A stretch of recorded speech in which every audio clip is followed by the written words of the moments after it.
Last week I told you about a project that we're planning in a couple of weeks' time, which is this goat shelter build, which we're building as a group with some friends and volunteers, and we're doing it fully, mostly natural building. So we're working with pallets for the structure, cob, straw for the outside.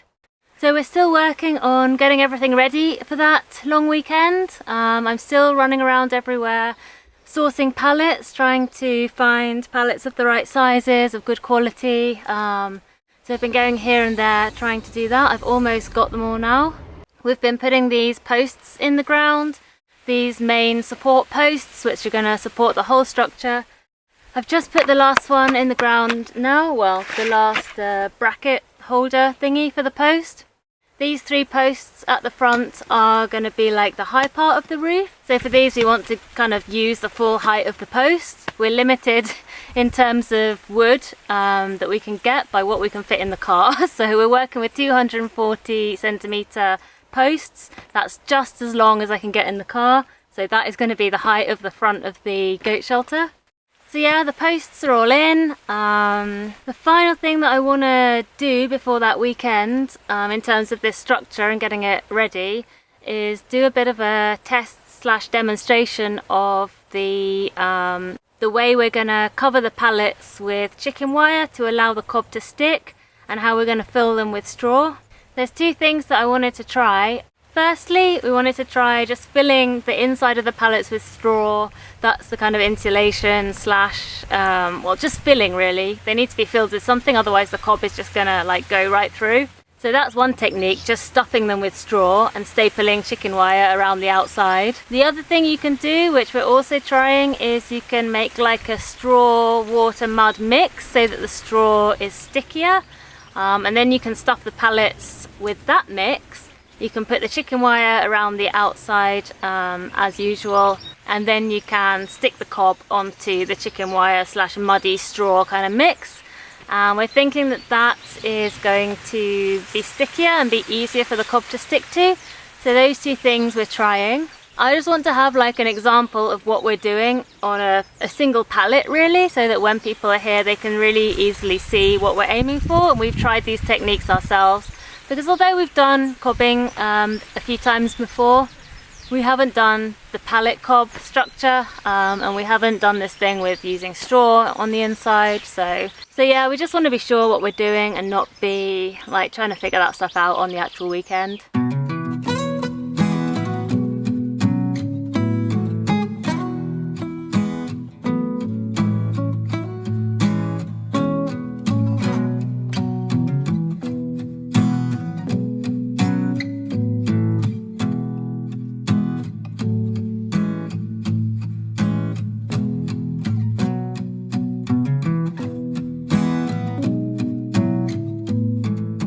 What we've done here is sort of figure out how the pallets are going to be laid, because they're different sizes. So we said, well, we better just fix the positions of each pallet. And then we realized that we had wire, and then we could use that to tie the pallets together to hold them in position. We don't think this is going to be a permanent solution. We might take the wire later and screw them with brackets to the posts. But at least it gives us an idea of what the structure is going to be looking like, and yeah.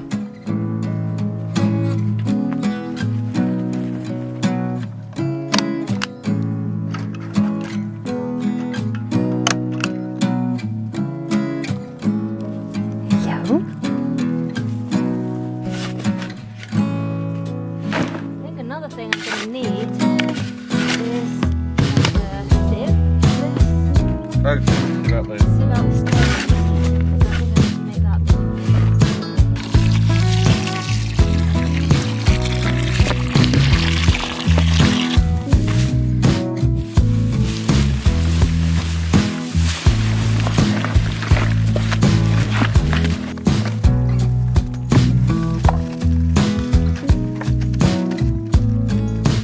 So we did this test that we wanted to do yesterday of stuffing the pallet with just plain straw and the straw mixed in a mud, clay, watery solution. And the results are interesting. The The straw mixed with mud used a lot more straw, considerably more straw. In fact, we only did this little section because we quite quickly realised that it was taking a lot more straw and a lot more effort, you know, to do all the mixing and go and fetch the clay mud that we needed. So I think we learnt from that. Probably just plain straw on its own is what we're going to go for, because it really is going to increase the price a lot of this if we have to buy like 3 times as much straw as we would have used otherwise. The great thing about the mud mix though is that it does dry really hard, and you've obviously got like more weight in here as well, but I don't think that's a major concern for us. We're also not that concerned about insulation because it is like a barn stable type thing, which wouldn't normally be insulated anyway. So yeah, the test was interesting and I think we know what we're going to go with. What I did realise though when I was fetching the mud to do the straw mud mix is that the path to the field where we want to get this clay soil from is very awkward to walk down. It's super overgrown, and the field itself where we were planning to dig out the soil is really overgrown as well. So one thing that I need to do is trim back that whole pathway and the field itself so that that job of getting all that soil over here is a lot easier, because it was not a fun job.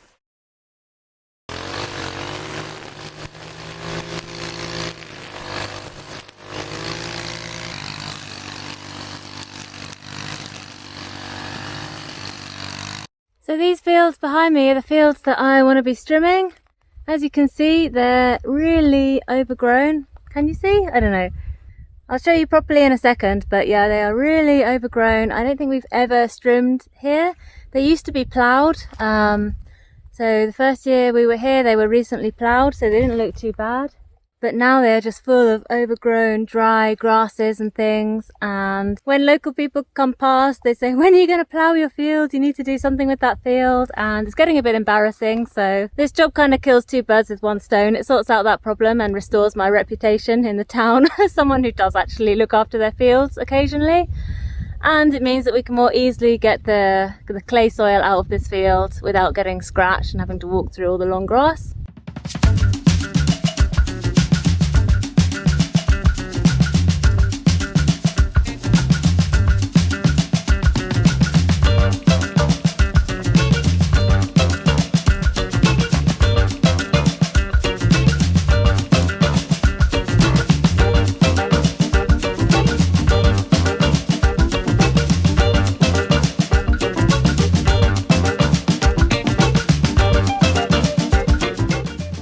Run out of cord already. I've got to change it.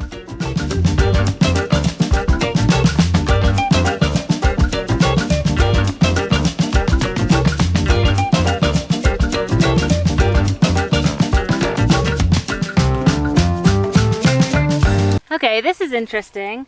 I haven't been in this field for ages because it's been so horrible to walk through with it being so overgrown.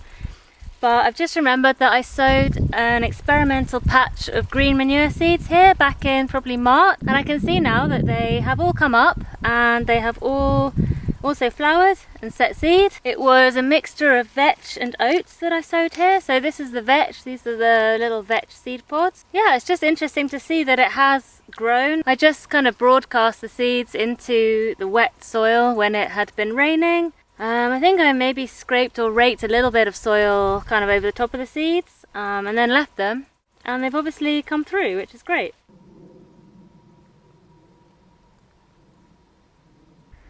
And I've just noticed that a branch from this plum tree has actually snapped, which is really sad. I wonder if it's because the branch was too heavy or what. It is actually very heavy, this branch, so that wouldn't be completely surprising. I guess this just goes to show we should have been looking after these trees a bit more. Probably should have pruned them a bit or kept an eye on the amount of fruit that was being produced on these branches and not let it get to this point, because now all of that fruit is probably going to be lost. I didn't realise that this plum tree was actually ripe and ready now. We've also got a crabapple tree here, which I'm looking forward to keeping my eye on these apples and seeing when they're ripe, because one thing I really want to do is make my own apple cider vinegar. I use apple cider vinegar a lot for cleaning and pickling and preserving, and it would be great to be able to make my own.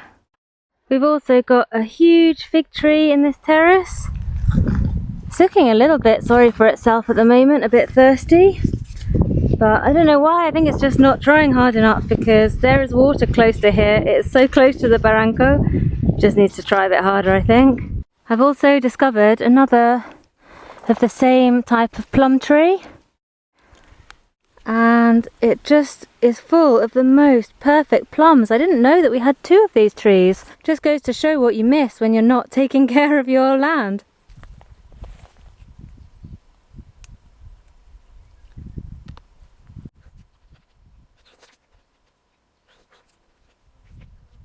In this field we've also got a quite big quince tree. I can't see any fruit developing on it though. And we've also got at the end here, and you can actually see the end now and where it is demarcated from a neighbouring field. At the end of this terrace we've got a few big olive trees which 2 years ago were really productive when we very first came here and saw them. Another couple along this side here. And the subsequent 2 years, i.e. last year and by the looks of things this year, nothing.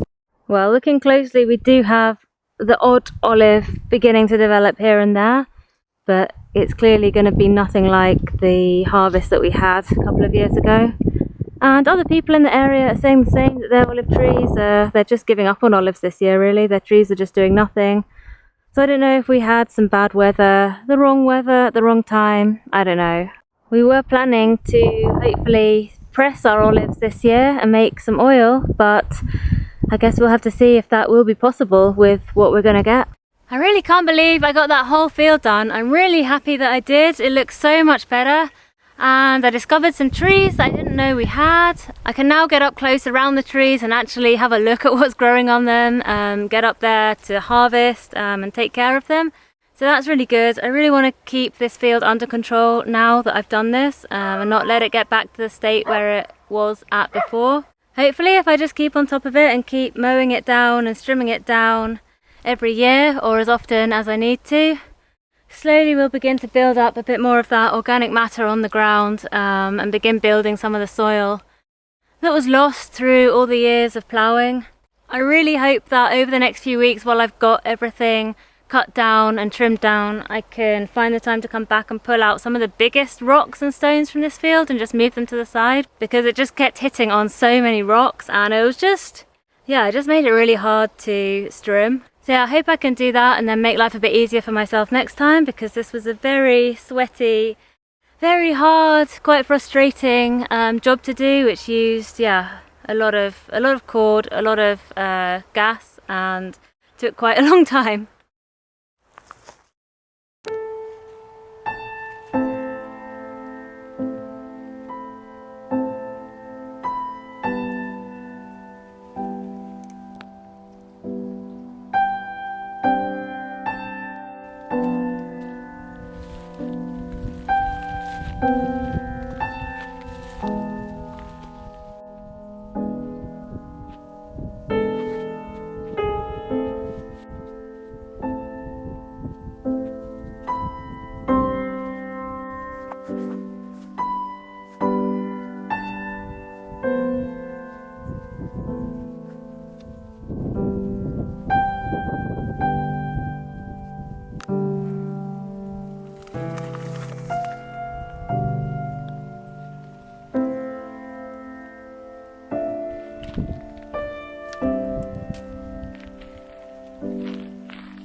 you a lot.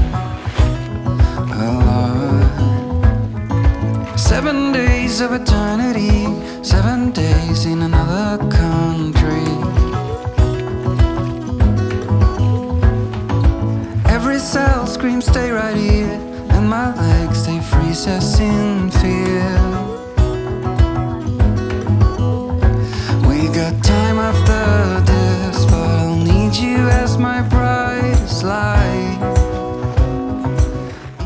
Okay, so we were about to start applying the cob, the first test mix that we're doing to figure out the proportions of sand and clay, but we realized that it's probably a good idea to have a barrier against humidity for in case it rains, so that the water doesn't go up.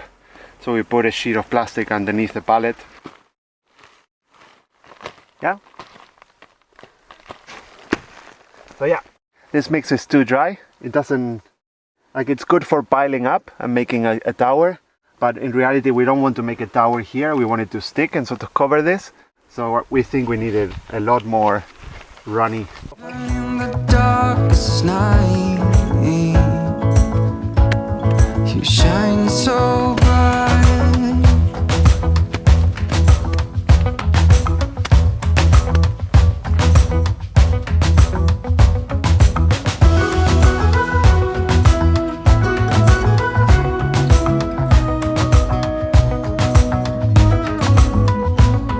Can someone make this disappear? I'm having a crisis down here.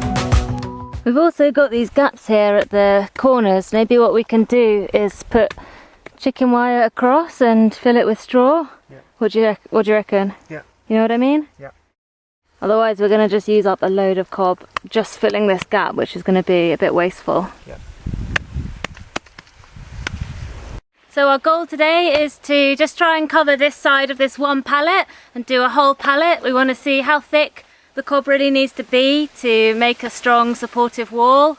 Well, not supportive, it's not the supportive part, but a strong wall that, yeah, sticks well to the pallet and is not, I don't know, going to crumble or fall down. We're measuring as well how much of the sand, how much soil, how much water we're using, so that we can roughly estimate how much we need to bring up to be prepared, how many bags of sand I'm going to go and buy to make sure that we've got enough for the whole 14 pallets that we're covering in total. And if I can't see you, I lose my mind. I like to be with you all my time. And I miss you so much, the pain won't stop. It's the only thing I think about, it is a lot. Every cell screams get back home. Every day is so.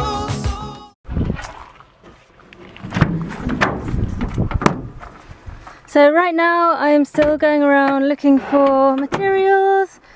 I've picked up 7 bales of straw. Just now I also found this rug, at least I think it's a rug, in the bin. Mauro calls me a trash goblin because I'm always stopping by bins and pulling out things that look interesting. But yeah, this rug looks pretty good. It's missing maybe 1 or 2 slats. And it's a little bit grubby in places, but there we go, there's 1 slat that's missing, but I'm pretty sure we can do something with this. And apart from being dirty, it looked like it was in pretty good condition. I've also bought a few other important things which we're going to set up in a minute. I'll show you what this is, and I'm sure you can guess what this is for. And some chairs as well, so we're going to set that up so that we've got a little bit more of an area to relax and chill this weekend as well as work, because I never sit down, but maybe our visitors would like to sit down occasionally, so we're going to make that possible for them in a nice pair of chairs. I'm also buying more sand. Whenever I go out I grab 10 bags. I don't think we're going to need hundreds of bags of sand to complete this, maybe 30, 40 in total, and it's pretty cheap, it's like €1 a bag, so I'm grabbing some whenever I go out, and we're taking it down to our area where we're working and piling it up with all the other materials there. So our test wall is done. We've done the pallet covered in cob how we wanted to do it, and we learned a lot from finishing this pallet off. We learned a lot about the chicken wire, the filling, the straw versus the straw mud mix filling. We've also had some thoughts about the pallets themselves and whether to maybe put some more wood across in some of the bigger gaps in the pallets. So there's lots of things that we've learnt from doing this little section. I'll tell you all about that in the video where we actually build this. I'm sure there'll be lots of other things that we learn and change along the way as well, but I'm really glad that we've done this test. I think I've mostly got all the materials now, or at least enough to get started. We can always go and get more soil during the workshop, and I can always pop out and get more sand as well if needed. So I think we're good. This week has been pretty hectic. It's about 2 days until the workshop now, and yeah, some unexpected things happened this week, so that derailed things slightly.